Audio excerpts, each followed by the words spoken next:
Hello, I'm Jon McBride, and I'm a former NASA astronaut.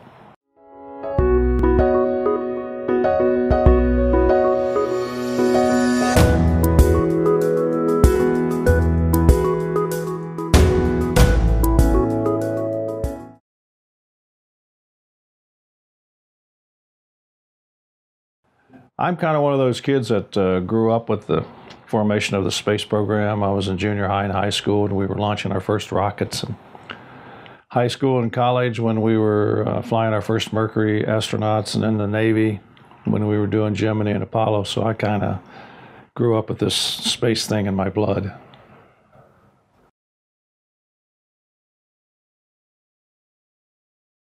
I think well, there's a couple, I guess. First of all, there's a misconception that that we're all very special people. I think from my experiences and all the folk I've known all the astronauts from Mercury up to current day, and we're just kind of regular people who've had an excellent opportunity to go do some special things. And I always tell the kids when I talk to them that I got lucky maybe, but luck is what happens when you prepare yourself and the opportunity comes along. So I think the other misnomer or misconception is that astronauts make a whole lot of money.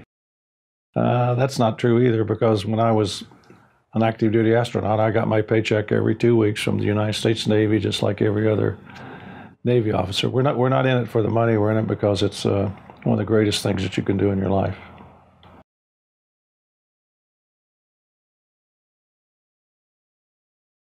Just a very, obviously, very proud moment in my life. Also had the first Australian on board, and most importantly, the first mountaineer from West Virginia. So, and 2 foreign nationals on the same flight. So it's, when you look back at it, not only the first crew of 7, but there were 4 or 5 other significant steps forward in the program. When we first started flying space shuttles, we started with 2 people, went to 4, and then 5 and 6, and we're the first crew of 7, which was the nominal size that NASA always was striving to get to. We wanted always to fly 7, so I'm very honored to have been on board the very first one.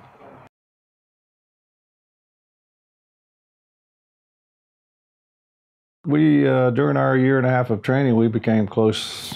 The whole team was closely knitted and bonded, and Sally was a very special friend of mine, Kathy Sullivan. Bob Crippen are good friends to this day. I'll see him tomorrow.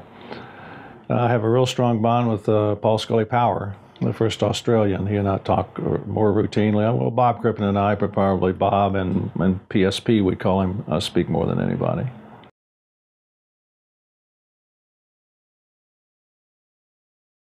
Well, the Earth Radiation Budget Satellite does kind of what it says it does. It measures the sun's energy coming from the sun to Earth and measures the reflectivity.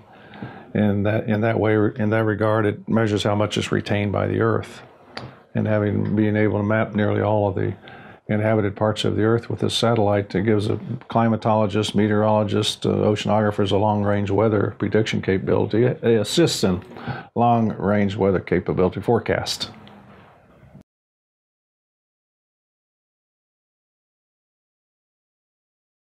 Maybe fly a little bit more than I did, but that would have been very difficult to do. I can't think of anything that I would have changed. I would just add that I really feel like a blessed person is a good English word to use. The fact that I got to fly so many airplanes and for so many hours and pretty much accident-free. Never had some incidents, but nothing serious, and never had to jump out of an airplane. I've done 600 carrier landings, and my landings match my takeoffs.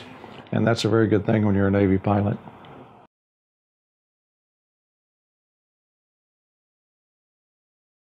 I had been in Washington, D.C. for almost 3 years, totally out of the cockpit, out of the training cycle, and to go back to Houston for another 2 years to train for another mission. It was a difficult decision. It was one of the most difficult I had made in my life. And the rumor was at the headquarters at that time that the flight I was going to go back to train for was likely to get canceled. So I factored all those things in, and I'd been in Navy and NASA for 25 years. So I said, maybe this is a good time just to do a clean break and go do something else with the rest of my life. So it was a tough decision, but I made it.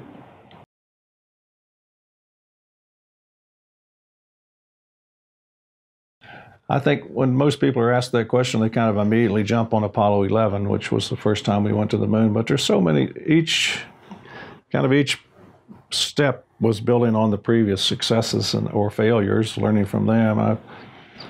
It's hard to pick one. You know, this is just the first flight of Alan Shepard. The fact that we got him up there and got him back in one big piece was a success. The Gemini flights where we learned how to rendezvous and dock, all those things were very important. And when you look at Apollo, wow, Apollo 7, you know, the guys jumped in this spacecraft and flew it. It was kind of out of the box, so to speak. And Apollo 8 took a brand new Saturn rocket and flew it off to the moon that nobody had even tested before. Apollo 11, of course, everybody remembers for the moon landing, but in the first flight of shuttle, I mean, all these things are significant. I kind of go back, though, and think about Apollo 13. You know, that was a lot of people consider Apollo 13 to be a failure, but in my mind, it was probably one of the greatest successes of the space program that we not only, well, the most important thing is we got 3 lives back to Earth in 3 big pieces.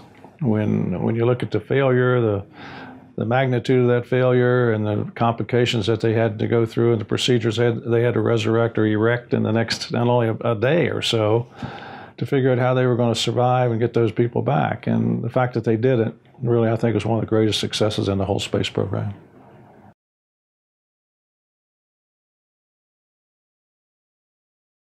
Quite honored, you know. We got the Kennedy Space Center and the Johnson Space Center and the Glenn Space Center. So in my little way, I've got my little piece of the pie up in my home state of West Virginia.